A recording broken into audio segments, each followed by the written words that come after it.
మన దేశంలో రోజుకు 86 మంది అమ్మాయిలపై రేప్ జరుగుతోంది. ప్రతి 4 నిమిషాలకు ఒక అమ్మాయి అత్యాచారానికి బలవుతోంది. నిర్భయ లాంటి కఠినమైన చట్టాలు వచ్చినా అఘాయిత్యాలు పెరుగుతున్నాయే తప్ప తగ్గట్లేదు. అమ్మాయిలపై అత్యాచార ఘటనలు పెరగడానికి దేశంలో కఠినమైన శిక్షలు లేకపోవడం ఎంత కారణమో అబ్బాయిల మైండ్ సెట్ కూడా అంతే కారణం. దేశవ్యాప్తంగా సంచలనం సృష్టించిన 3 రేప్ కేసుల తర్వాత వచ్చిన దారుణమైన కమెంట్ల గురించి నేను ఈ వీడియోలో చెప్పబోతున్నాను. మిస్ అవ్వకుండా చూడండి.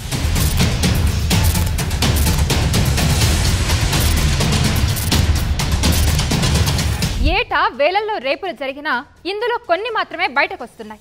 అందులో చాలా అంటే చాలా తక్కువ వాటిపైనే చర్చ జరుగుతోంది. ఇందులో మనం ఖచ్చితంగా మాట్లాడుకోవాల్సిన 3 కేసులున్నాయి.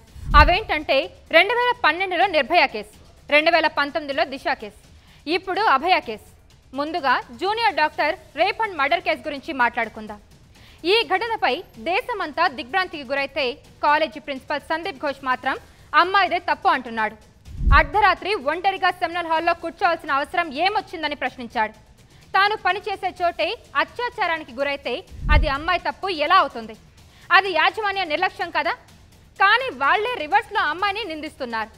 రేప్ నిందితుడు సంజయ్ రాయ్ కూడా రేప్ చేసింది నేనే, ఉరిశిక్ష వేస్తారా వేసుకోండంటూ కనీస పశ్చాత్తాపం లేకుండా మాట్లాడాడు. వాడికి అంత ధైర్యం ఎక్కడిది? ఎవరి అండ చూసుకొని వాడు అలా మాట్లాడుతున్నాడు?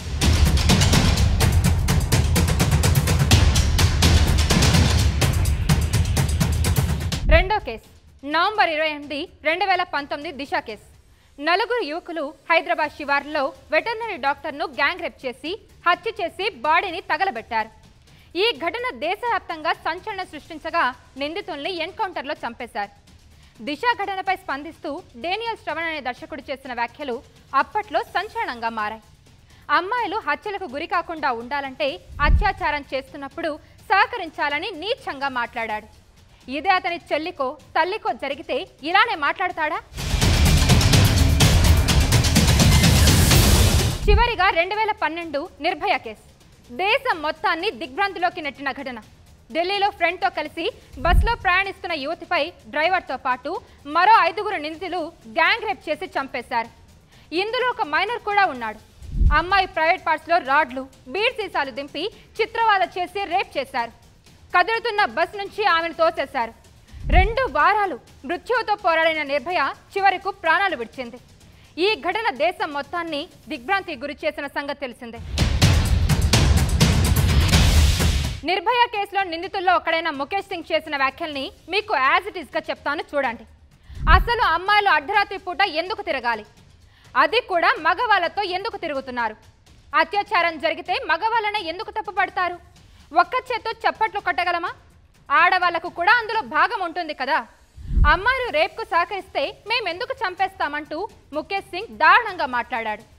బాధాకరమైన విషయం ఏంటంటే ఇప్పటికీ చాలా మంది ముఖేష్లు, సందీప్ ఘోష్లు, డేనియల్ శ్రవణ్లు మన చుట్టే ఉన్నారు. ఈ వీడియోపై మీ అభిప్రాయాన్ని కమెంట్ రూపంలో తెలియజేయండి.